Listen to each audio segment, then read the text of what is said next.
Okay, well, I think you're ready. I think our fans are ready. I know our team and coaching staff is ready to play some baseball. So 2020 is here. We're very excited about it, and so happy to answer questions. Mark, I got a two-parter here. First, could you update the injury list? And then for the second part, Brandon Jordan got your Sunday start. What pushed him over Thomas for that role? Yeah, number one, Wesley Sweat had a surgery yesterday, so he will miss the season for us. Brandon Jordan pitched really well, especially late in our spring camp. Had some great moments throughout the fall and the spring, and just felt like he was the best combination of full go stuff and talent to give him that first Sunday start. Sweat's a Tommy John, so yeah, he'll miss the season. We'll support him every step of the way. You know, unfortunately, injuries continue to be a part of the game for us and for anybody. When you throw that hard, that's a risk for guys across the country. So we'll have to deal with it. We have depth, but we'll miss him, and we're going to be there every step of the way with him. Quick follow-up to that. Farr and Peters, what's the plan for those? They're in good shape. They both are ready to go. Most likely will be our Tuesday, Wednesday guys next week. So they're in good shape. They both feel good, so very optimistic about them. Okay. And Carmen, we've all seen how he's grown size-wise and his performance on the mound. How has he grown mentally that gives you reason to think he can handle all the expectations of this year? I think the Cape Cod League was very, very key for him. He went there coming off the injured season last year, didn't know what to expect. I think his team didn't know what to expect. He didn't know what to expect. We didn't know what to expect. How well would he do during the Cape season? And he dominated. So I think that gave him a new confidence that he may never have had. And he starts to figure out now, what his mindset needs to be, whether it's, I need to be a little bit more relaxed and loose, and that helps me get to the top of my game. But his confidence is at an all-time high, and I just think he's comfortable being who he is, and everything about him is just better. His confidence, his stuff, everything is better.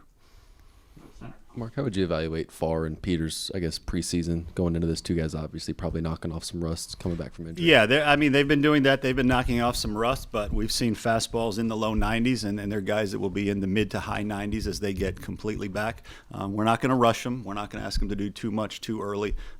As we all know, the second half of the season is much more important than the first half of the season. So we just want to make sure that when we get to that point, those guys are 100% and they're back to what they are when they're full go, because they're special guys when they're at full go. They're not there yet, so we'll have pitch counts, we'll have velocities that aren't quite where they're going to be, but they're guys that will definitely be able to help us. John, you're right then, Joe. It seems like you have 11 or maybe 12 guys who can make an argument to be in the lineup on opening day. How do you approach that with guys? Do you talk to the ones who maybe aren't in the opening day lineup beforehand, or you just stick the lineup on the board and let them find out? No, I think generally communication is good. We'll address it to the entire team just about how roles are what they are, but they will evolve throughout the course of the season. And I've coached guys that didn't start on opening day and then ended up being a National Freshman of the Year. So the roles will change and evolve. We have a lot of competition. I would agree we have probably at least 12 guys that have a case to start on opening day. We can only start 9. So I'll address it with the team as a whole, but then there'll probably be a couple guys I grab off one-on-one and just say, here's what we're thinking. Here's why you need to stay engaged and positive, because your time will come. But it's a better problem to have than maybe what we had last year. So it's just when you have good players, you're going to have to try to manage them properly. And so it's going to be up to the leaders on our team to make sure everybody stays positive, and it's going to be up to me just to communicate to guys so they don't think that they're being buried or they've done something wrong, and that's why they're not starting. It's just right now we've got more good players than we have starting spots. Coach, you were mentioning when it comes to the pitchers, the word relax. For the offensive side, I know you guys have talked about different approaches this offseason to, help that side of the game. Just this weekend, what do you want to see from your hitters in terms of approach that will give you confidence that they've really bought in to this style that you guys have been trying to implement this offseason? Yeah, I just want to see guys take good at-bats, good quality at-bats. I want them to swing at the right pitches and take the right pitches. When they get a ball to drive, I want them to drive it. Good. I think maybe a little bit too much is being made that we have totally overhauled our philosophy. We haven't gone from the wishbone to the hurry-up spread offense. We haven't done that. Baseball is still baseball. Quality at-bats are still quality at-bats. But the combination of just really harping on old school values, to be combined with the modern school technology and Coach Lake harping on that day in, day out. I want to see guys take quality bats. When it's time to move a runner, move a runner. If you need to get a bunt down late in the game, get a bunt down.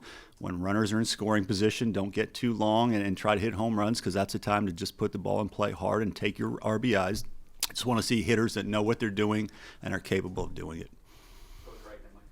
Going back to what you were saying to John, how much do you think you will maybe shuffle the lineup through these first 3 games just to see what potential combinations might Yeah, work? a lot of it will have to do with a lot of factors, and I know I'll probably get asked this quite a bit, but there's a lot of factors that you look at in determining who you're going to play on that given day. Sometimes it may be you want to play your best infield defense. Some days it may be you want to play your best outfield defense. It may be some days you want to play your best total defense. It may be times where it's a right-left matchup, so you match up as many lefties against their righty and vice versa. It may be something as simple as the wind's blowing really hard in today, and so home runs will probably not be in the mix. So you play your best 9 guys that can manufacture runs and get on base and move runners and all that kind of thing. So every day is a little bit different. So what we'll do every day is just evaluate what the trends are, who's hot, who's not, who are we playing against, what are the weather conditions, and then we'll put the best team on the field that day that we think gives us the best chance to win. And then going off of that, do you approach second base as more of a platoon thing, or would you like to establish a starter? Well, there? they're both righties, so it's you generally a platoon is a right-left. They're both righties, so that's just going to be, they're both talented guys. We're talking about Heinrich and Wimmer right now. They're both talented guys, so like I said, we'll factor in those things as we go. Coach, obviously, kind of a cliche question here, but opening day for you, what does that mean? What are the feelings like? And when I say the words opening day, what are your first thoughts? What do you first think of? Well, if you love baseball, those are magical words. Whether it's big league baseball, little league baseball, college baseball, opening day, it just makes the hair on your arms stand up. You love it. You love baseball. You love the opening day. You love the gates opening for the first time. You love looking out in our stadium and see the bunting all over like it's the Major League playoffs. You just love everything about it. You love the excitement that your team has and that the fans have. And as they say, hope springs eternal at this point of the year for all teams around the country. So as a baseball guy, I just love this time of the year. I love the end of the year better when you're good, but this is the next best thing. I guess John Gilreath came back to the team Yeah. a couple weeks ago. What have you seen from him in that regard, and what's kind of the plan for him and the rest of the pitchers opening weekend to kind of get guys in there? And Yeah, get some- John. I would say John and Bosnick right now are probably our 2 best lefties out of the bullpen, and John Gilreath will be available starting this weekend. He's reacclimated with our team. Our team has welcomed him back with open arms, and I think he's in a good place. So he threw a sim game the other day for us against some hitters and looked pretty sharp. So he'll be a factor. You've got so many new players this year.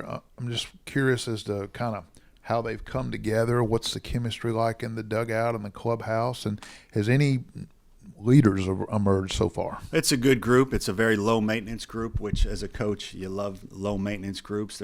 Hasn't been a whole lot of drama, knock on wood. They just come to the ballpark every day to work hard. We're stressing work hard, but also enjoy each other as well. Be yourself. We have a structure, obviously, that you have for a program, but also within that, be yourself. Let everybody know who you are. Let your teammates get to know you. So got absolutely no complaints with where we are from a chemistry standpoint. This group gets along. This group is low maintenance. From a leadership standpoint, probably still a little bit too early. I think the leaders really emerge when things get a little tough. That's when the real leaders emerge and stand up and let their voices be heard. Right now, we haven't played any games. We haven't lost a game. We haven't had a guy go in a slump. You haven't seen any of that yet.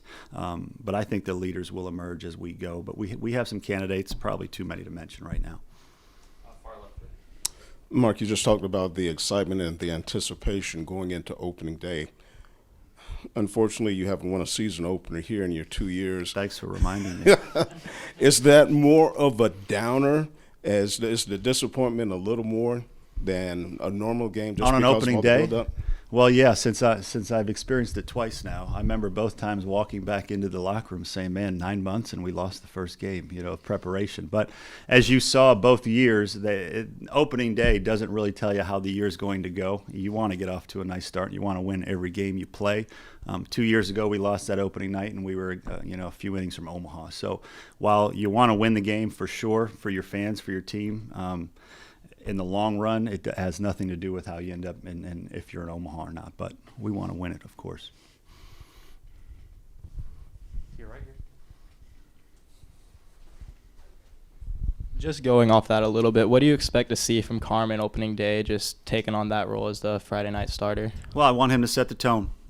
When you have his stuff and you're the Friday night guy in the SEC, you need to set the tone. So set the tone with aggressiveness, set the tone with your body language, set the tone with, hey, follow me, and we'll be okay.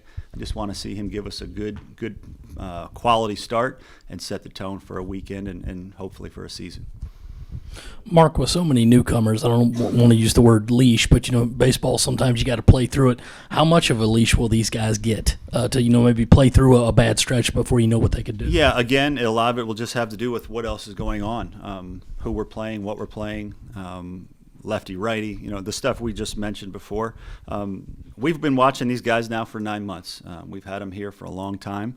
We know what their track records were before we got here, so all of those things factor into it. Guys with more skins on the wall might get a little bit longer look. Guys that are still trying to prove themselves past the high school level, maybe you make a quicker decision, but it all is a case-by-case basis. Forgive me if I'm asking you to cover something you've already been asked about, but what's your reaction to the Astros stuff and the sign stealing stuff? Yeah, I don't think it's good for baseball, clearly. I think it's unfortunate. I think it was clearly crossing the line, and I think a lot of people have suffered because of it, whether it was the opponents, whether it was the people in the organization that have lost jobs because of it. It clearly crossed the line. There's gamesmanship, and then there's cheating. That was cheating. And obviously, they're still trying to figure out how much of it went on. But when you do use electronics and video in real time to send pitches to your hitters, that's crossing the line, and that's messing with the integrity of the game. If a pitcher is clearly just tipping his pitches and you can see it in the batter's box, that's well within your rights to take advantage of it. That's, as I've said to many of our groups that have asked me this question, that's like playing poker and somebody has a bad poker face. That's within your rights to take advantage of that. But to use electronics and real time and obviously rumored buzzers and all that stuff, that clearly is messing with the integrity of the game, and that's not okay. Does it prompt any discussions in your locker room, either from you to your players or just amongst just them, scuttlebutt in the locker room? Yeah, well, I'm you sure. talk They about watch everything just like you guys do, and so I'm sure there's been discussions, and we will discuss too. It's part of good coaching is to try to look for tells that the other team has. Whether it's basketball or football. Football, if you can figure out every time a guy has a certain amount of weight on his right foot that this is a run play, you take advantage of it. Basketball, if a guy always goes to his right and he tips when he's going to go to his left, you take advantage of it. That's part of study and scouting reports, and we will do that. We always have done it. We always will do it. But they know how I feel about the integrity of the game and respecting the game, and so I'll make sure they know, if they don't already, but I'm pretty sure they do, that we're going to do things the right way. Well, you're always, if you're on top of things, you're always watching to see, do they have our pitches? Are we tipping? I don't think I've ever suspected people were using video cameras and buzzers and the stuff that's being talked about. But you're always on high alert. Is this guy tipping his pitches today? Or is our catcher falling into patterns? Or is he setting up in a way that the other team can tell what's coming? That's a big part of the game within the game. Is Lloyd your closer, and how do you manage that situation between him and Graham? Yeah, well, Lloyd is our closer. He's been our most dominant guy out of the bullpen, I would say, in the fall and into the spring. But he'll get a lot of help back there. Tringali's a key guy back there. Parker Coyne has improved as much as anybody in our program from a pitching standpoint. Lawson will be back there, of course. And then, Shook probably at this point is going to be a bullpen guy for us. And again, Lloyd will have a lot of help back there. And then, not to mention the Bosnick and Gilreath from the left side for matchups and maybe eat some innings as well. So Lloyd opens this season as our closer, but he'll also have a lot of help. I guess you guys have done a lot of wood bat stuff and cages and BP. Do you feel like you've gotten the most out of that this off season? And kind of what's the plan for using wood during the season with actual teams having to play? Yeah, now that we're into the season, we'll taper that off a little bit. I think using the wood bat for hitters at this level is really good. Number one, it prepares them for the future, but it also, you've got to have a more fundamentally sound swing. There's a less margin for error. The wood bat generally feels a little bit heavier in the hands, so you get stronger, you get better hand-eye coordination. So it's a great off-season deal, and we did a lot on the field as well.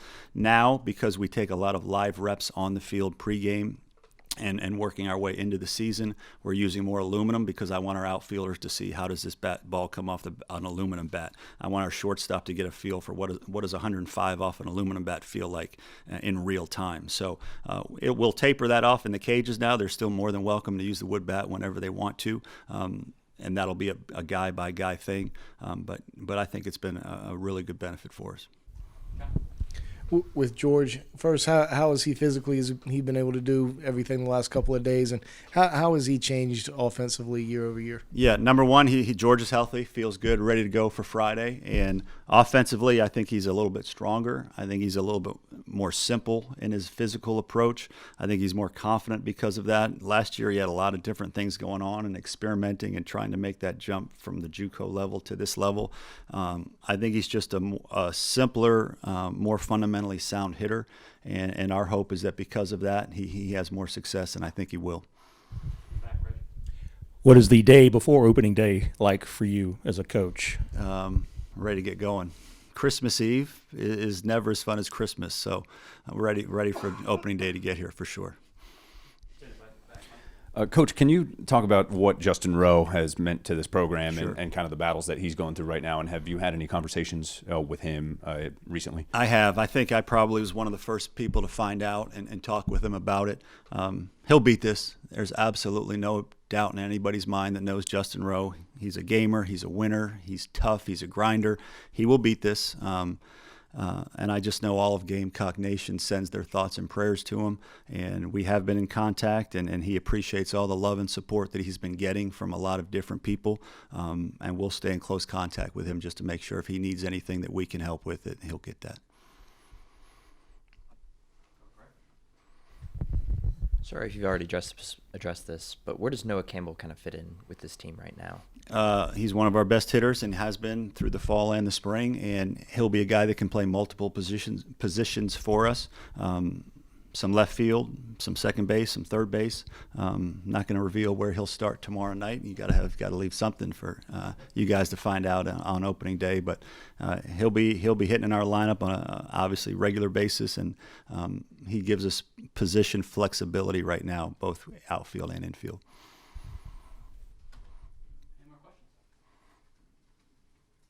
All right, thanks everybody. See you tomorrow.